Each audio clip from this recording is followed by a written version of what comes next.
That makes friends of us all. Yeah, that's right. And he ended up swapping. He gave me his methadone card. His ID card was picture on it. I gave him my driver's license. It's like a bonding thing, you know? Yeah, right. I kept it for 4 years, you know?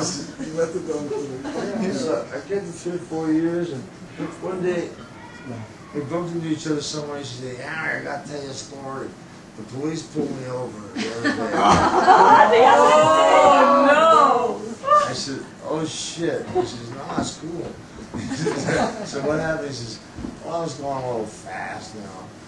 The cops pulled me over and I gave them your license, you know."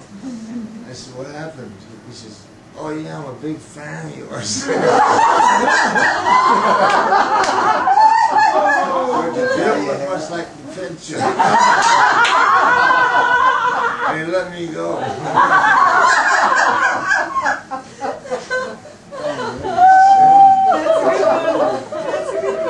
That's true, I'm true.